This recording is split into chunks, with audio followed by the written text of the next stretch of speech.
Welcome to PW only I. स्वागत है आप सभी लोगों का करंट अफेयर्स के हमारे आज के सेशन में। आज 11 जनवरी 2024 है। तो चलिए देख लेते हैं कि ऐसे कौन से इंपॉर्टेंट आर्टिकल्स हैं जो आज हम डिस्कस करने वाले हैं। बहुत सारे इंपॉर्टेंट आर्टिकल्स आज हमारे सामने हैं जिन पर आज आपके साथ चर्चा होनी है। जैसे कि मैंने आपको बताया कि 2 दिनों के लिए हमने लेक्चर्स रिकॉर्डेड फॉर्मेट में रखा हुआ है। इसके बाद 7:30 पर जैसे हम लाइव क्लासेस अपनी कंडक्ट करते थे उसी फॉर्मेट पर हम वापस से रिज्यूम करेंगे। तो आज की क्लास भी आपके लिए अवेलेबल है। शुरुआत करते हैं टॉपिक्स के साथ, लेकिन शुरुआत करने से पहले एक बहुत ही ज़रूरी जानकारी है जो कि आपके काम की है। उड़ान मैगजीन आप जानते हैं। उड़ान मैगजीन जो कि पिछले 3 सालों से ओनली आईएएस पब्लिश करता रहा और अब ये प्रीलिम्स वाला के फॉर्मेट में आपके सामने आने वाला है। ये एक फ्री मटेरियल होता है जो आपकी तैयारी को असिस्ट करता है। जब आप बहुत ही कम समय में अपनी प्रिपरेशन करने का मूड बनाते हैं तो ऐसी कंडीशन में आपको एक ऐसा रिसोर्स चाहिए होता है जो शॉर्ट हो, कंसाइज हो और तैयारी बढ़िया करवा दे। तो यहाँ पर वो लिस्ट जारी की जा चुकी है कि आखिर ये बुक्स आपके लिए कब अवेलेबल हो जाएंगी। Medieval, ancient, art and culture, modern India. यहाँ पर देखिए ये जो 3 बुक्स हैं, मेडविल, एंशिएंट और आर्ट एंड कल्चर, ये आपको 15 जनवरी तक मिल जाएंगी। Modern India, polity, geography, economy, environment और साइंस एंड टेक ये आपको 31 जनवरी तक मिल जाएंगे। तो इनकी तैयारी बिल्कुल हो चुकी है। ये जो डॉक्यूमेंट है ये आपको फ्री ऑफ कॉस्ट मिल जाएगा। बस यहाँ पर जो क्यूआर कोड है आप इसको स्कैन कर लीजिएगा और जाके अपनी जो बुक है उसको डाउनलोड कर लीजिएगा। आप जैसे पढ़ने में सहूलियत महसूस करते हैं वैसे पढ़िए। अगर आप पीडीएफ्स पढ़ पाते हैं तो इत्मीनान से अपने mobile, laptop, tablet, whatever you are having आप उसमें पढ़ो। और अगर आपका मन करे तो आप उसका प्रिंट आउट निकलवा लो, घर पे बढ़िया से हाईलाइट करके पढ़ो। ये किताबें आपके बहुत काम की हैं और एंड टाइम में प्रिपरेशन के लिए ये बून का काम करती हैं। तो you must follow these books. आप में से ज़्यादातर लोगों को उड़ान बुकलेट्स के बारे में पता होगा। जिसे नहीं पता है उसके लिए मुझे लगा कि बताना बहुत ज़रूरी है। इसके कई सारे फ़ायदे हैं, बताने की ज़रूरत नहीं है। फ़ायदे सभी लोगों को पता है। उतने कम समय में इसके अलावा और कोई मटेरियल काम आता नहीं है। तो आप या तो वहाँ पे क्यूआर कोड के ज़रिए उस बुक को एक्सेस कर लेना या फिर ये जो लिंक यहाँ पे दिया गया है इसे भी आप टाइप करके एक्सेस कर सकते हो। चलो, उड़ान के बारे में तो मैंने आपको बता दिया, जो बहुत ही काम की किताब है और फ्री ऑफ कॉस्ट मिलती है। तो आप उसे एक्सेस करेंगे गिवन टाइम पीरियड में। लेकिन अब हम शुरुआत करेंगे अपने आर्टिकल के साथ। हमारा जो पहला आर्टिकल है वो अलीगढ़ मुस्लिम यूनिवर्सिटी के बारे में, जो माइनॉरिटी कैरेक्टर को लेकर एक बहुत ही लंबा डिस्प्यूट चला रहा है उसके बारे में है। सुप्रीम कोर्ट की 7 जजेस की एक बेंच इस पूरे मामले की सुनवाई कर रही है और जल्दी ही इसके फैसले की आने की उम्मीद है। मैं आपको बता दूं कि ये विवाद बहुत ही पुराना है। ये विवाद लगभग 57 ईयर्स ओल्ड है और इतने लंबे विवाद में अभी तक ये फैसला नहीं हो पाया है कि आखिर जो एएमयू है वो एक माइनॉरिटी इंस्टीट्यूशन है भी या नहीं। अब 7 जजेस की जो बेंच है वो इस मामले की सुनवाई कर रही है, तो इससे ये अंदाज़ा लग जाता है कि ये बहुत ही सिग्निफिकेंट इशू है। आर्टिकल 30 क्लॉज 1 का मामला है। आर्टिकल 30 क्लॉज 1 के तहत कोई भी जो माइनॉरिटी ग्रुप है, वो चाहे रिलीजियस माइनॉरिटी ग्रुप हो या फिर लिंग्विस्टिक, उनके पास राइट होता है कि वो अपनी एजुकेशनल इंस्टीट्यूशंस को ना केवल स्टैब्लिश कर सकते हैं बल्कि एडमिनिस्टर भी कर सकते हैं। ये गारंटी देता है कि गवर्नमेंट उन्हें बिल्कुल वैसे ही मदद देगी जैसे कि वो बाकी के इंस्टीट्यूशन को देगी और उनके साथ कोई भी डिस्क्रिमिनेशन नहीं किया जाएगा ऑन द बेसिस कि वो एक माइनॉरिटी इंस्टीट्यूशन है। लेकिन एएमयू का मामला थोड़ा सा अलग है, थोड़ा सा डिफरेंट है। मैं आपको बता दूं कि सर सैयद अहमद खान जो कि एक सोशल रिफॉर्मर थे और रिफॉर्मिस्ट कैटेगरी में आते हैं। अगर आप सोशल रिफॉर्म मूवमेंट को पढ़ते हो तो वहाँ पे रिफॉर्मिस्ट और रिवाइवलिस्ट का कैटेगराइजेशन आता है। तो ही वॉज अ रिफॉर्मिस्ट। वो चाहते थे कि वेस्टर्न एजुकेशन मुस्लिम कम्युनिटी को मिले और वो जो उनके हिंदू काउंटर पार्ट हैं उनके साथ इक्वली कम्पीट कर सकें। इसके लिए उन्होंने परसुएड किया था ब्रिटिशर्स को। ब्रिटिशर्स ने उनकी मदद भी करी थी। ये एक डिवाइड एंड रूल पॉलिसी का भी पार्ट था जहाँ पर वो मुस्लिम्स को अपीज कर रहे थे अगेंस्ट हिंदूज। लेकिन इसी एफर्ट में मुस्लिम्स को एजुकेशन इम्पार्ट करने के लिए सर सैयद अहमद खान जी ने 1875 में मोहम्मडन एंग्लो ओरिएंटल कॉलेज को स्टैब्लिश किया एंड दैट वाज माओक। मोहम्मडन एंग्लो ओरिएंटल कॉलेज जो मुस्लिम यंगस्टर्स को मॉडर्न एजुकेशन इम्पार्ट करता था, उसका एक बेहतरीन और बहुत ही सिग्निफिकेंट कंट्रीब्यूशन रहा। इसने जो बैकवर्डनेस थी, एजुकेशनल बैकवर्डनेस थी मुस्लिम्स की, उसे कम करने का प्रयास किया और उन्हें गवर्नमेंट सर्विसेज में बेटर प्लेस मिले उसके लिए एफर्ट किया। जो माओक था उसने वेस्टर्न एजुकेशन के ऊपर जोर दिया, at the same time Islamic theology और विमेन एजुकेशन को भी एक साथ प्रोपोगेट किया। लेकिन इसके बाद डिस्प्यूट इमर्ज हुआ। मैं आपको बता दूं कि 1921 में एक यूनिवर्सिटी बनी और उस यूनिवर्सिटी का नाम था अलीगढ़ मुस्लिम यूनिवर्सिटी। अलीगढ़ मुस्लिम यूनिवर्सिटी कैसे बनी, इस बारे में कई सारे विवाद हैं। कहा जाता है कि Mohammedan Anglo Oriental college AMU में कन्वर्ट हो गया अलीगढ़ मुस्लिम यूनिवर्सिटी में, चूंकि Mohammedan Anglo Oriental college Muslim community के द्वारा बनाया गया था और मोहम्मडन एंग्लो ओरिएंटल कॉलेज ही एएमयू में कन्वर्ट हो गया, तो इसलिए जो एएमयू है अलीगढ़ मुस्लिम यूनिवर्सिटी वो एक माइनॉरिटी इंस्टीट्यूशन है, क्योंकि इसे माइनॉरिटी कम्युनिटी के द्वारा स्टैब्लिश किया गया था। अब सरकार का यहाँ पर दूसरा तर्क है। सरकार का ये कहना रहा हमेशा से, जो डिस्प्यूट हुआ उसका कारण ये था कि 1921 में उस समय की जो ब्रिटिश गवर्नमेंट थी उन्होंने एएमयू को बनाने के लिए एक कानून पास किया था और उसका नाम था अलीगढ़ मुस्लिम यूनिवर्सिटी एक्ट। तो ये एक्चुअली में किसी कम्युनिटी के द्वारा स्टैब्लिश इंस्टीट्यूशन नहीं था, रदर ये जो इंस्टीट्यूशन था इसे सेंट्रल गवर्नमेंट के एक लॉ के तहत बनाया गया था। चूंकि ये सेंट्रल गवर्नमेंट के एक लॉ के तहत बनाया गया था and that was Aligarh Muslim university act, तो एएमयू एक माइनॉरिटी इंस्टीट्यूशन का दर्जा नहीं ले सकता। ये थोड़ा अजीब था, लेकिन लॉजिक थोड़ा साउंड लगता है। मुस्लिम कम्युनिटी के लोगों के कुछ और भी आर्गुमेंट हैं। उनका ये कहना है कि अब देखो ये मामला कैसे आया कि अलीगढ़ मुस्लिम यूनिवर्सिटी मॉक यानी कि मोहम्मडन एंग्लो ओरिएंटल कॉलेज से बना था। जब अलीगढ़ मुस्लिम यूनिवर्सिटी एक्ट पास किया गया और उसके तहत एएमयू को स्टैब्लिश किया गया, तो उसके पहले जो मोहम्मडन एंग्लो ओरिएंटल कॉलेज था उसके सारे जो एसेट्स थे वो ट्रांसफर कर दिए गए अलीगढ़ मुस्लिम यूनिवर्सिटी को।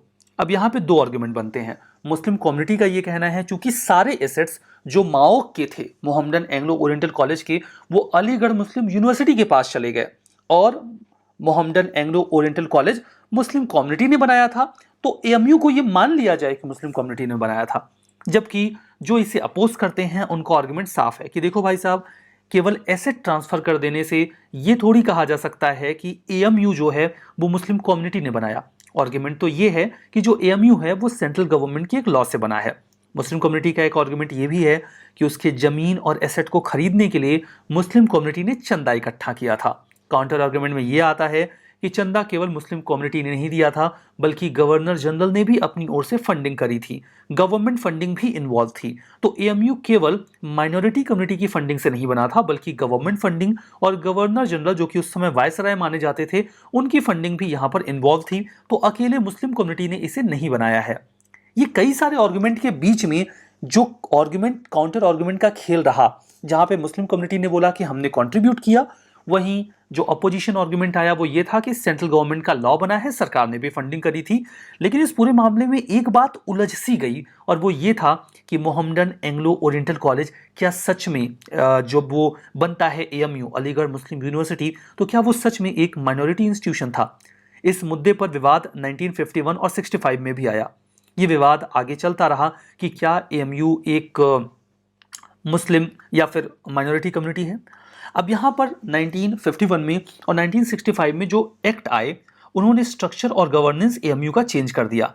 लीगल चैलेंज 1961 में आया जब सुप्रीम कोर्ट ने अपनी एक जजमेंट में ये बोला कि जो मुस्लिम सेंट्रिक गवर्नेंस है और जो यूनिवर्सिटी का स्ट्रक्चर है दैट इज नॉट राइट, क्योंकि 1967 में कोर्ट ने ये कह दिया, सुप्रीम कोर्ट ने ऑल राइटली मतलब बिल्कुल ये रिजेक्ट कर दिया। उन्होंने बोला कि जो अलीगढ़ मुस्लिम यूनिवर्सिटी है, चूंकि उसे मुस्लिम माइनॉरिटी ने स्टैब्लिश नहीं किया था, वो एक सेंट्रल एक्ट के तहत स्टैब्लिश किया गया था and that was AMU act, तो ये माइनॉरिटी इंस्टीट्यूशन नहीं है।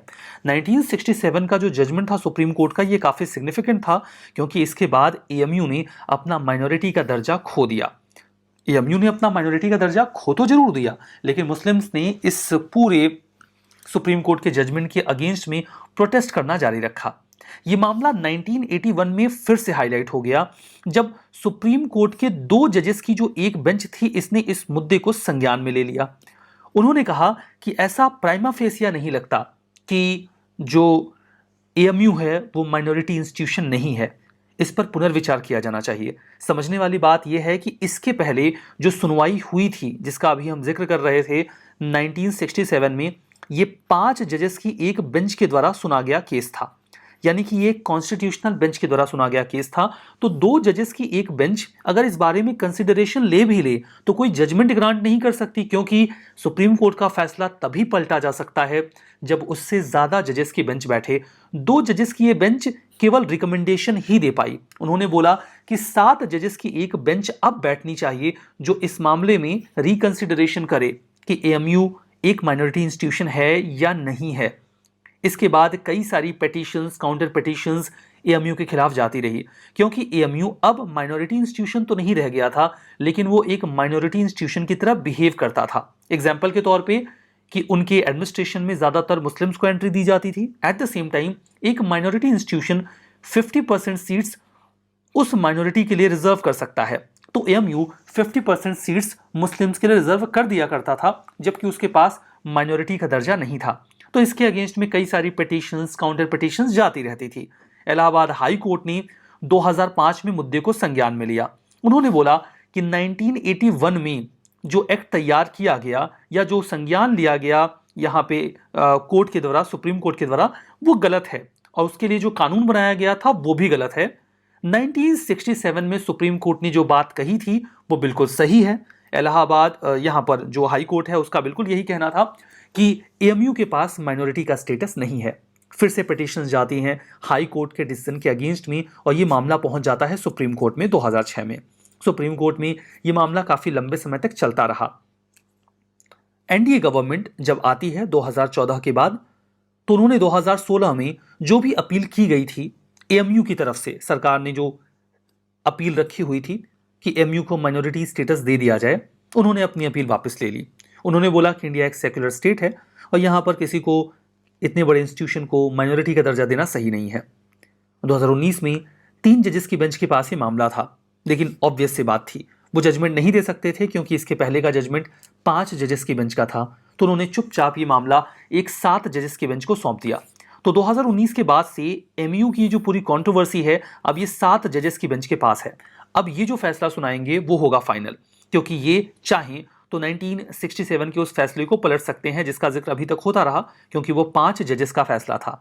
अब देखेंगे कि इस पूरे कंट्रोवर्सी में, इस पूरे हौच पौच में, जहां आर्गुमेंट और काउंटर आर्गुमेंट में चीज़ें इतनी ज़्यादा उलझ गई कि अब इस बात को डिसाइड कर पाना बहुत मुश्किल हो रहा है कि एएमयू वास्तव में एक माइनॉरिटी इंस्टीट्यूशन है भी या नहीं। 7 जजेस की बेंच के इस जजमेंट का इंतजार रहेगा। ये जजमेंट ही अभी क्लैरिफाई कर पाएगा कि एएमयू एक माइनॉरिटी इंस्टीट्यूशन है या फिर नहीं है। बाकी आर्गुमेंट, काउंटर आर्गुमेंट और पेटिशंस का जो दौर चला उसके बारे में तो मैंने आपको बता ही दिया। हमारा जो अगला आर्टिकल है वो पैंसपर्मिया के बारे में है। पैंसपर्मिया जो ये बताता है कि डार्विन की सर्वाइवल की जो थियरी है, ह्यूमन इवोल्यूशन की जो थियरीज हमें आज तक बताई गई हैं वो सही नहीं है। आपको हमेशा बचपन से लेकर अभी तक यही बताया गया कि एप्स यानी कि बंदर, उनसे ही इंसान बने। इवोल्यूशन के दौर में कुछ एप्स तो एप ही रह गए, लेकिन कुछ एप्स इवॉल्व होकर ह्यूमंस में कन्वर्ट हो गए। ये सबसे ज़्यादा पॉपुलर थ्योरी है जिसके बारे में कहा जाता है। एप्स के पहले जाइए, आखिर ऑर्गेनिजम्स या फिर लाइफ अर्थ पर आई कैसे? तो ऐसा माना जाता है कि समंदर में एक सिंगल सेलुलर जो ऑर्गेनिज्म था वो धीमे धीमे डेवलप हुआ, वो मल्टी सेलुलर बना, और उसके बाद वो समंदर से बाहर आ गया, और उसके बाद जो ऑर्गेनिजम्स थे वो डेवलप होने लगे। उसी क्रम में एप्स बने और कुछ एप्स डेवलप होकर इंसान बन गए। ये कहानी तो बचपन से आपको सुनाई जाती रही और हमें ज़्यादातर इस पर भरोसा भी हो जाता है, लेकिन धरती पर लाइफ कैसे आई इसको लेकर कई सारे और हाइपोथेसिस भी हैं, और उन्हीं में से एक हाइपोथेसिस है जो कि एंशिएंट ग्रीस में आज से लगभग 2500 साल पहले से प्रचलित रहा, एंड दैट इज पैंसपर्मिया। आप जरूर जानना चाहेंगे कि पैंसपर्मिया क्या है। पैंसपर्मिया के बारे में जो एंशिएंट ग्रीक फिलोसोफर हैं जिनका नाम है एनेक्सागोरस, वो 500 से 548 बीसी के बीच में इसका जिक्र करते हैं। ये बात आज से 2500 साल पहले की है। वो क्या कहते हैं? वो कहते हैं कि लाइफ यहाँ पर किसी सिंगल सेलुलर ऑर्गेनिज्म से, जिसका तब जिक्र भी नहीं हुआ करता था, ऐसे नहीं आई है। ये कहानी तो खैर बहुत बाद की है।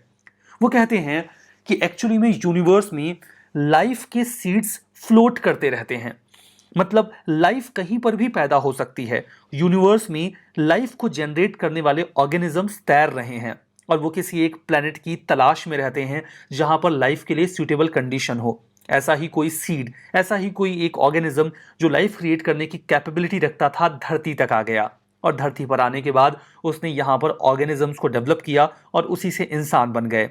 हालांकि शताब्दियों तक, सेंचुरीज तक इसके बारे में कोई साइंटिफिक एडवांसमेंट या कोई भी सबूत नहीं था। मतलब ये बात ठीक है कि कहा गया लाइफ को डेवलप करने वाले एलिमेंट्स या सीड्स या ऑर्गेनिजम्स यूनिवर्स में तैर रहे हैं, और वो किसी भी ऐसे प्लेनेट के कांटेक्ट में आएंगे जहां पर लाइफ हो सकती है, तो वहां पर लाइफ को वो डेवलप कर देंगे।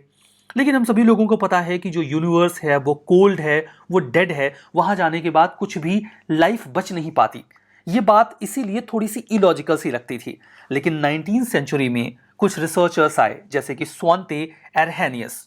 उन्होंने इस मैकेनिज्म को एक्सप्लोर किया। उन्होंने देखा कि क्या ऐसा पॉसिबल है कि एक प्लैनेट से कोई माइक्रोबियल ऑर्गेनिज्म ट्रेवल करके किसी दूसरे प्लैनेट पर चले जाए और जिंदा रह जाए। और समझ में आया कि ऐसा पॉसिबल है। कई सारे माइक्रोब्स ऐसे हैं जो एक्सट्रीम लेवल का रेडिएशन, एक्सट्रीम लेवल का जो कोल्ड है उसको बियर कर सकते हैं। उन्हें ऑक्सीजन की ज़रूरत नहीं होती अपनी लाइफ जीने के लिए। वो 35-36 सालों तक बड़े आराम से, जैसे कि कई सारे जीव हैं, वो माइक्रोबियल एलिमेंट्स हैं, वो थाउजेंड्स ऑफ ईयर तक बिना किसी एडिशनल सपोर्ट के जिंदा रह सकते हैं। और जब भी वो किसी ऐसी सिचुएशन में पहुंचेंगे जहां वो खुद को रिवाइव कर सकते हैं तो कर लेंगे। तो ये जो बात थी एंशिएंट ग्रीस में इस हाइपोथेसिस की, दैट इज पेंसपर्मिया, कि लाइफ धरती पर यूनिवर्स से आई है, ना कि यहां समंदर के किसी सिंगल सेलुलर माइक्रो ऑर्गेनिज्म से, वो धीमे धीमे सही सी लगने लगी। कई सारे सर्वाइवल मैकेनिज्म यहां पे काम कर सकते हैं। तो एक यहां पर थ्योरी साफ साफ डेवलप हुई कि ठीक है, जो लाइफ है वो किसी दूसरे ग्रह से धरती पर आ गई। इसके बाद मॉडर्न पेंसपर्मिया थ्योरीज भी डेवलप हुई, जहां पे 3 स्टेजेस की बात की जाती है। 3 स्टेज ऐसा कि कोई एक ऐसा प्लेनेट होगा जहां पर लाइफ होगी, वहां से लाइफ के एलिमेंट यूनिवर्स में आ जाएंगे। यूनिवर्स के बाद वो ट्रेवल करेंगे और इंटर प्लेनेटरी स्पेस में ट्रेवल करते हुए वो किसी एक ऐसे प्लेनेट पर लैंड कर जाएंगे जहां पर लाइफ की प्रोबेबिलिटी होगी, और फिर वहां पर भी लाइफ डेवलप हो जाएगी। 2 थ्योरीज बनती हैं। एक थ्योरी कहती है कि हमारे सोलर सिस्टम में ही किसी दूसरे ग्रह पे लाइफ रही होगी और वहां से लाइफ धरती पर आ गई। चांद या फिर यूरोपा, मून, वहां से भी हो सकता है लाइफ धरती पर आ गई हो। एक दूसरी थ्योरी बोलती है कि ये लाइफ हो सकता है कि किसी डिस्टेंट प्लेनेट से आई हो, ना कि हमारे सोलर सिस्टम में खुद। हालांकि लाइफ के ओरिजिन को लेकर ये कोई भी थ्योरी पुख्ता सबूत नहीं देते, और इस बात को पूरी तरीके से सच मान लिया जाए इसका भी कोई आधार नहीं। ये महज बातें हैं और हाइपोथेसिस है। साइंटिफिक स्टैंडिंग में इसे केवल फ्रिंज थ्योरी के तौर पे ही देखा जाता है। मतलब बहुत ही सतही बात है, ये बहुत ही ऊपर ऊपर की बात है। इसका हमारे पास कोई साइंटिफिक एविडेंस नहीं है। कुछ हाइपोथेसिस में निबिरू प्लैनेट का भी जिक्र किया जाता है कि वहां से लाइफ धरती पर आ गई। हालांकि ये बहुत मुश्किल है कि हम इसे प्रूव कर पाएं, क्योंकि हमारे पास डायरेक्ट एविडेंसेस अवेलेबल नहीं है। कंट्रोवर्सीज और स्पेकुलेशन में ओमुआमुआ का भी जिक्र होता है। ओमुआमुआ ये क्या है? थोड़ा अजीब सा नाम लगता है। एक्चुअली में ये एक हवाईयन लैंग्वेज है। हवाईयन लैंग्वेज में इसे एक नई और यूनिक चीज के तौर पे देखा जाता है। ओमुआमुआ एक ऑब्जेक्ट है, एक एलियन ऑब्जेक्ट, जो हम आज तक नहीं समझ पाए कि एग्जैक्टली क्या था। हमने इसे 2017 में पहली बार डिटेक्ट किया था। जब ये 2017 में अर्थ के पास से गुजरा तो ये हमें थोड़ा अजीब सा लगा, क्योंकि ये ना तो कोई कॉमेट लग रहा था और ना ही कोई एस्टेरॉइड। ये कॉमेट या एस्टेरॉइड नहीं लग रहा था, क्योंकि हमें इसका स्ट्रक्चर कुछ ऐसा देखने में लगा जब हमने इसकी पिक्चर्स को डिटेक्ट किया। ये ना तो कुछ एस्टेरॉइड जैसा था और ना ही ये कोई कॉमेट लग रहा था। हमें समझ में नहीं आया कि ये अजीब सा ऑब्जेक्ट क्या है। जब इसे और क्लोज तरीके से स्टडी करने की कोशिश की गई तो इसका जो स्ट्रक्चर था वो बहुत ही ज़्यादा अलग था। ये कुछ ऐसा स्ट्रक्चर था। ये स्ट्रक्चर किसी स्पेस शिप जैसा था। ये एक ऑब्जेक्ट ऐसा तो नहीं लग रहा था जैसे कि ये कोई एस्ट्रॉइड या कॉमेट हो। ये सन की ओर तेजी से बढ़ रहा था। ऐसा लग रहा था जैसे ये कोई नेचुरल ऑब्जेक्ट है और सूरज का चक्कर लगाएगा। लेकिन अचानक से इसने अपना रास्ता बदला और ये सूरज से दूर जाने लगा। और जब ये सूरज से दूर जाने लगा तब हमें डाउट होने लगा। ऐसा लग रहा था जैसे कि सन के ग्रेविटेशन का इस ऑब्जेक्ट के ऊपर कोई फर्क ही नहीं है। ऐसा लग रहा था जैसे कि इस ऑब्जेक्ट के पास अपना कोई खुद का फ्यूल सोर्स हो, जिसकी मदद से ये सन के ग्रेविटेशन को डिफाई करते हुए दूर जा रहा हो। फिर हमने इसको एक्सप्लोर करना शुरू किया। हमें ऐसा लगने लगा जैसे ये किसी दूसरे ग्रह से आया स्पेसशिप है। ये हमारे सोलर सिस्टम में बहुत ही तेजी से आगे बढ़ रहा है।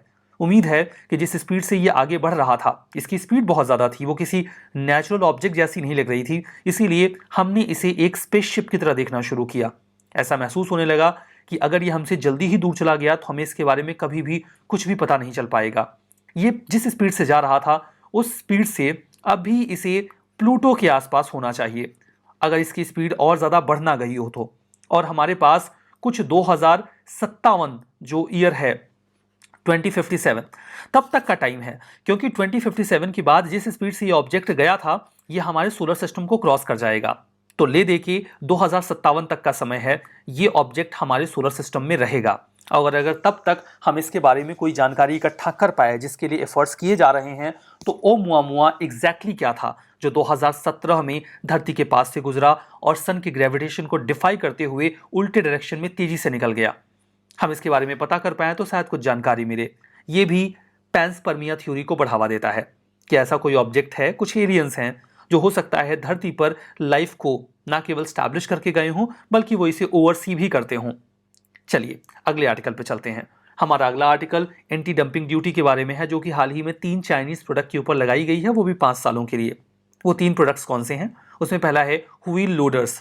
व्हील लोडर क्या होता है? अरे जेसीबी मशीन। जेसीबी मशीन तो व्हील लोडर क्यों बोल रहे हैं? क्योंकि जेसीबी किसी मशीन का नाम नहीं होता। जेसीबी एक कंपनी है जो व्हील लोडर बनाती है। वो मशीन जिसे आप सड़क पे देखते हैं और जेसीबी कहते हैं, उस मशीन का एक्चुअली में नाम व्हील लोडर है। उसे बनाया जाता है जेसी बैम्फोर्ड एक्सकेवेटर्स लिमिटेड के द्वारा। और भी कई सारी कंपनीज हैं जो उसे बनाती हैं, बट प्राइमरली इसे जेसीबी कंपनी बनाती है और उसी के नाम पर ये पॉपुलर भी हो गया। इंडिया में कल्चर है प्रोडक्ट का नाम कंपनी के नाम पर लेने को लेकर। जैसे हम लोग वॉशिंग पाउडर नहीं बोलते, हम सर्फ एक्सेल बोलते हैं। हम क्रीम नहीं लगाते, फेयरनेस क्रीम हम नहीं लगाते, बल्कि हम लोग बोरोप्लस लगाते हैं। हम जो मॉस्किटो कॉइल्स होते हैं वो नहीं जलाते, हम मॉर्टिन जलाते हैं। हम ऑल आउट लगा देते हैं। ये सब कंपनीज के नाम हैं, लेकिन हम इन प्रोडक्ट्स को इन कंपनीज के नाम से ही जानते हैं। बिल्कुल वैसे ही हम व्हील लोडर्स को जेसीबी कह दिया करते हैं। खैर, व्हील लोडर एक आइटम है जिप्सम टाइल्स और इंडस्ट्रियल लेजर मशीनरी जो चाइना इंडिया में बहुत तेजी से डंप कर रहा था। इससे जो लोकल मैन्युफैक्चरर्स हैं उन्हें नुकसान हो रहा था। जैसे कि मैंने कहा, जेसीबी तो केवल एकमात्र कंपनी है, ऐसी बहुत सारी कंपनीज हैं जो व्हील लोडर बनाती हैं। चूंकि जेसीबी प्रोमिनेंटली बनाया करती थी तो जेसीबी के ऊपर नाम पड़ गया। इंडिया में लोग ऐसे ही बुलाते हैं। तो चाइना जिस तरीके से इन चीज़ों को डंप कर रहा है, हमारे लोकल मैन्युफैक्चरर्स नुकसान में जाएंगे। तो हमने यहाँ पर एंटी डंपिंग ड्यूटी को इम्पोज कर दिया। अब ये एंटी डंपिंग ड्यूटी क्या है? इस एंटी डंपिंग ड्यूटी का मतलब सिंपल होता है कि अब ये सामान अगर इंडिया में आएंगे तो महंगे हो जाएंगे। सीधी सी बात है कि एक लोडर सपोज करते हैं कि 10 लाख रुपए का है।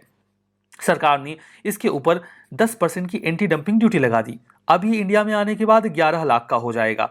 ऐसे केस में अगर कोई इंडियन कंपनी है जो 10.5 लाख में अपना लोडर बेच रही है तो वो बेच पाएगी, क्योंकि हमने इनके लोडर को महंगा कर दिया। तो क्या ये ग्लोबल नॉर्म्स के अकॉर्डिंग सही है? क्या WTO इस पर कोई रोक नहीं लगाएगा कि आप किसी देश के प्रोडक्ट को ऐसे ब्लॉक क्यों कर रहे हो? नहीं, WTO ऐसी प्रैक्टिस को अलाउ करता है। आप किसी भी कंट्री के ऊपर एंटी डंपिंग ड्यूटी लगा सकते हैं, लेकिन उसका एक केस होता है। वो केस क्या है? वो केस ये है कि आपको इस बात को अप्रूव करना होगा, असर्टेन करना होगा कि वो प्रोडक्ट जो आपके देश में आ रहा है वो वास्तव में डंप किया जा रहा है। डंप करने का क्या मतलब होता है? डंपिंग एक ऐसी प्रैक्टिस होती है जिसमें एक कंपनी शुरू में लॉस खाकर, मुनाफा ना कमाकर मार्केट बनाने की कोशिश करती है। इसमें क्या किया जाता है कि सपोज करो कि ये जो जेसीबी है, जिसको आप व्हील लोडर एक्चुअली में कहोगे, उसकी एक्चुअल कीमत सपोज करो कि चाइना में एक व्हील लोडर की 10 लाख है। फॉर एग्जांपल बात करते हैं 10 लाख है, लेकिन वो ये जो व्हील लोडर है वो इसे चाइना में 10 लाख में बेचते हैं। लेकिन जब वो इसी वो लोडर को इंडिया में एक्सपोर्ट करते हैं तो वो उसे 9 लाख में बेच देते हैं। और ऐसा वो सिर्फ इसलिए कर रहे हैं ताकि इंडिया में जो व्हील लोडिंग कंपनीज हैं वो बंद हो जाएं। एक समय ऐसा आएगा जब यहाँ की कंपनीज इस 9 लाख के व्हील लोडर के सामने compete नहीं कर पाएंगी। हालांकि ऐसा करते वक्त वो नुकसान झेल रहे हैं, लेकिन वो ऐसा करेंगे। और जब इंडिया की कंपनीज बंद हो जाएंगी तब ये वापस से अपना व्हील लोडर 12 लाख में या 14 लाख में बेचेंगे। तो जब कोई प्रोडक्ट जहां से आ रहा है वहां सस्ता बिकता है, वहां मतलब महंगा बिकता है, लेकिन दूसरे देश में जाने के बाद उसे जबरदस्ती सस्ता बेचा जाता है, तो मामला डंपिंग का बनता है। और इसके अगेंस्ट में अगर एंटी डंपिंग ड्यूटी लगा दी जाए तो फिर WTO इसमें बिल्कुल बुरा नहीं मानता और वैसी प्रैक्टिस को अलाउ कर देता है। ये काम directorate general of trade remedies का होता है, जो कि कॉमर्स मिनिस्ट्री के एम्बिट में आता है। ये इन्वेस्टिगेशन करते हैं मामले की और उसके बाद एविडेंसेस के बेसिस पर एंटी डंपिंग ड्यूटी सजेस्ट करके लगा देते हैं। ये crucial trade defence support system है जिसे WTO के नॉर्म्स में भी अलाउ किया जाता है। खैर चलिए, ये तो अच्छी बात है। हमारा जो अगला आर्टिकल है वो ग्लोबल इकोनॉमी के बारे में है। वर्ल्ड बैंक की रिपोर्ट आई है कि 2024 में दुनिया की इकोनॉमी और खराब कंडीशन में रहेगी। क्या रहेगी हालत? 2022 में ग्लोबल इकोनॉमी 3% से ग्रो कर रही थी। 2023 में ये 2.6% की ग्रोथ अवेल करती है, लेकिन 2024 में उम्मीद ये है कि ये केवल 2.4% की ग्रोथ अवेल करेगी। वहीं दूसरी ओर इंडिया की इकोनॉमी 7.3% की ग्रोथ अवेल करेगी। आखिर क्या कारण है कि ग्लोबल इकोनॉमी इतनी खराब कंडीशन में है? कई सारे रीजंस हैं, जैसे कि इंटरेस्ट रेट तेजी से बढ़ रहे हैं पूरे ग्लोबल लेवल पे, इन्फ्लेशन काफी तेज हो रहा है, ट्रेड घट रहा है, और चाइना जो कि ग्लोबल इकोनॉमिक इंजन माना जाता था एक टाइम पे, उसकी मैन्युफैक्चरिंग बहुत खराब हालत में है, उसका रियल स्टेट सेक्टर कोलैप्स कर रहा है। तो चाइना का इकोनॉमिक स्लोडाउन भी पूरे ग्लोबल स्लोडाउन का एक बड़ा कारण है। सिर्फ इतना ही नहीं, कुछ जियोपॉलिटिकल टेंशंस भी चल रही हैं, जैसे कि इजराइल का वॉर हमास के साथ, यूक्रेन का वॉर रशिया के साथ। इसने भी ग्लोबल ग्रोथ को कमजोर बनाया है। यही कारण है कि ग्लोबल इकोनॉमी की ग्रोथ धीमी रहेगी। वर्ल्ड बैंक की बात करते हैं तो 1944 में इसे international bank for reconstruction and development के फॉर्म में बनाया गया था। यूनाइटेड नेशंस की एक स्पेशलाइज्ड एजेंसी है, 5 इंस्टीट्यूशन से मिलकर बनती है। नाम है IBRD, IDA, IFC, मीगा और ICSID। ICSID stands for international centre for settlement of investment disputes. ICSID का इंडिया मेंबर नहीं है। वर्ल्ड बैंक में लगभग 189 मेंबर्स हैं। ये कई सारी रिपोर्ट भी रिलीज करते हैं, जैसे कि ईज ऑफ डूइंग बिजनेस, अब तो नहीं होता ये, human capital index, world development report अभी भी जारी होता है। शेयर होल्डर्स की बात करते हैं इसमें तो यूएसए के पास 16.41% वोट्स हैं। जितना आपके पास शेयर है उतना आपके पास वोट है। फिर जापान, जर्मनी, यूके और फ्रांस का नंबर आता है। तो ये तो मामला ग्लोबल इकोनॉमी का हो गया। आगे बढ़ते हैं। हमारा जो अगला आर्टिकल है वो आसाम के चांदूबी फेस्टिवल के बारे में है। चांदूबी ये एक्चुअली में जो फेस्टिवल है वो 1 जनवरी से 5 जनवरी के बीच में हर साल मनाया जाता है। चांदूबी लेक है आसाम के कामरूप डिस्ट्रिक्ट में। उसी लेक के आसपास इस पूरे फेस्टिवल को ऑर्गेनाइज किया जाता है।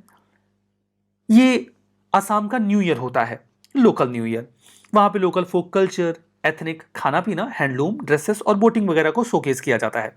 इसकी मदद से वहां पे टूरिज्म को प्रमोट करते हैं।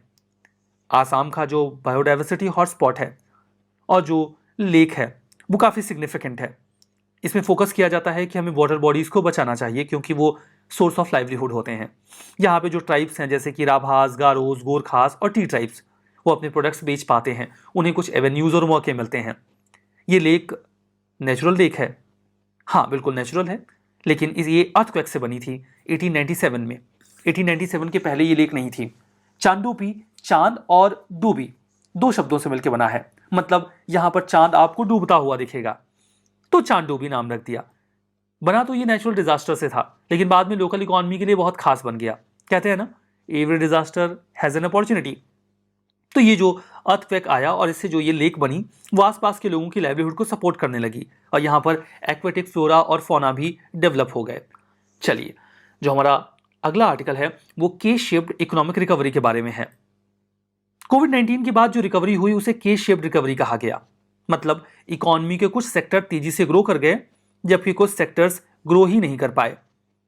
एक जनरल रिकवरी होती है जिसमें सारे सेक्टर्स ग्रो करते हैं। जो प्रोफेशनल्स थे वो तो कोविड के बाद ग्रो कर गए, लेकिन बाकी की जो जनता है वो नुकसान में रही। तो जो के शेप्ड इकोनॉमी है, इसका मतलब यह है कि अलग अलग सेक्टर्स अलग अलग लेवल की ग्रोथ अवेल करते हैं। ये यूनिफॉर्म रिकवरी से अलग है, जहां पर हर सेक्टर इक्वली ग्रो करता है जब इकोनॉमी ग्रो करने लग जाती है तो। बट यहां ऐसा नहीं होता है। यहां पर एक सेक्टर तो अच्छा ग्रो करता है लेकिन एक सेक्टर नहीं करता है। इकोनॉमी और सोसाइटी के ऊपर इसका एक नेगेटिव इंपैक्ट होता है, क्योंकि सोसाइटी का एक सेगमेंट वेल ऑफ हो जाएगा, जबकि जो दूसरा सेगमेंट है उसकी कंडीशन खराब होने लग जाएगी। के शेप्ड इसको नाम दिया गया है क्योंकि ये के क्रिएट करता है।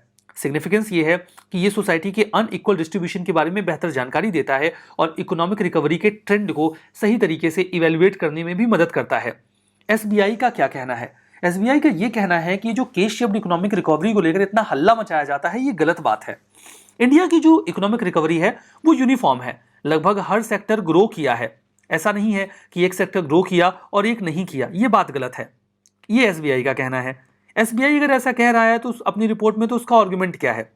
एसबीआई ये कह रहा है कि आप किस आधार पे कह रहे हो कि कुछ सेक्टर ग्रो कर रहे हैं कुछ नहीं। आपके कहने का आधार क्या है? आधार ये है कि 2 व्हीलर की सेल गिर गई, मतलब कि जो एक कॉमन मैन है उसके पास पैसे नहीं है, लैंड होल्डिंग फ्रेगमेंटेड है तो उनके पास कम इनकम है। इस आधार पे ये नैरेटिव क्रिएट किया गया कि जो इकोनॉमिक रिकवरी है वो के शेप्ड है। लेकिन वो कहते हैं कि आर्गुमेंट गलत है। क्यों? क्योंकि अगर आप ध्यान दो कि टू व्हीलर्स की जो सेल गिरे हैं, इसके पीछे ऐसा मतलब नहीं है कि अब लोगों के पास टू व्हीलर खरीदने का पैसा ही नहीं है, बल्कि इसका रीजन ये है कि लोगों ने अपनी सेविंग्स को रियल एस्टेट में खर्च किया है। अब वो टू व्हीलर नहीं बल्कि घर खरीद रहे हैं, या फिर वो अब एंट्री लेवल कार खरीदते हैं, जैसे कि वैगनार या फिर अल्टो, जो कि 5, 6, 7 लाख में आ जाती है। वो अब ऐसी कार्स खरीदते हैं, बाइक्स नहीं खरीदते। मतलब कि उनका इनकम लेवल बढ़ा है, ना कि घटा है। वो ये भी कहते हैं कि जो शहर हैं, उनकी पेरीफेरी में जो लोकल एरियाज हैं, आप वहां पर जोमेटो के द्वारा मंगाए गए खाने का एक रेशियो देखो, तो जो नॉन मेट्रो एरिया है वहां पर भी लोग खूब चाव से जोमेटो से खाना ऑर्डर करके खा रहे हैं। मतलब कि उनके पास इकोनॉमिक एवेन्यूज हैं, तो सभी लोगों की ग्रोथ हुई है। तो की शेप्ड रिकवरी ये ओवर हाइप्ड है और ये गलत बात है। तो क्या एसबीआई सही कह रहा है? हो सकता है, लेकिन कुछ गड़बड़ियां तो एसबीआई की रिपोर्ट में भी हैं। जैसे कि ये जो डेटा कलेक्ट कर रहे हैं वो इनकम टैक्स का है।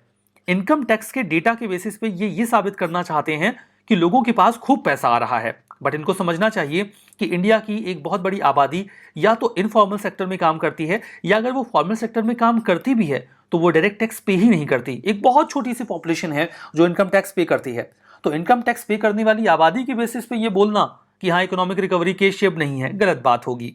एट द सेम टाइम आप ये कह रहे हो कि रूरल इकोनॉमी बेटर परफॉर्म कर रही है, उसके लिए जो पैरामीटर है वो बाइक की सेल है ना। बाइक की सेल रूरल इकोनॉमी को रिप्रेजेंट नहीं करती। रूरल इकोनॉमी का रिप्रेजेंटेशन ट्रैक्टर की सेल पर आता है। आपको यह देखना होगा कि ट्रैक्टर की सेल घटी है या बढ़ी है। अगर ट्रैक्टर की सेल बढ़ी है तो रूरल इकोनॉमी ग्रो कर रही है, नहीं बढ़ी है तो मतलब रूरल इकोनॉमी नुकसान में जा रही है। तो बाइक को जबरदस्ती वैल्यूएशन में लिया जा रहा है। That is not the indicator of rural economy. Rural economy का इंडिकेटर ट्रैक्टर है, बाइक नहीं। दूसरी बात कि फूड ग्रेन्स की जो जरूरत है और उसको लेकर जो सब्सिडी सरकार को देनी पड़ रही है, यह भी इकोनॉमिक डिस्ट्रेस को दर्शाता है। तो एसबीआई की रिपोर्ट में सारे डायमेंशंस को सही तरीके से कैटर नहीं किया गया है, एक तरफा बात की गई है। यह आर्टिकल बड़ा ही इंटरेस्टिंग रहा और थोड़ी यूनिक और अलग सी जानकारी भी मिली। अब बात करेंगे अपने लास्ट आर्टिकल के ऊपर। हम अक्सर बात करते हैं सावित्रीबाई फुले की, ज्योतिबा फुले की। ज्योतिबा फुले ने जो सत्यशोधक समाज बनाया और डाउन टू अर्थ सेक्शन की रिवाइवल का काम किया, वो नोटवर्दी है। हम सावित्रीबाई फुले की भी बात करते हैं, जो इंडिया की पहली विमेन टीचर मानी जाती हैं। लेकिन इन बातों के बीच में हम अक्सर एक विमेन को नजरअंदाज कर देते हैं, जिनका नाम है फातिमा शेख। फातिमा शेख जो कि ज्योतिबा फुले और सावित्रीबाई फुले की क्लोज एसोसिएट थी।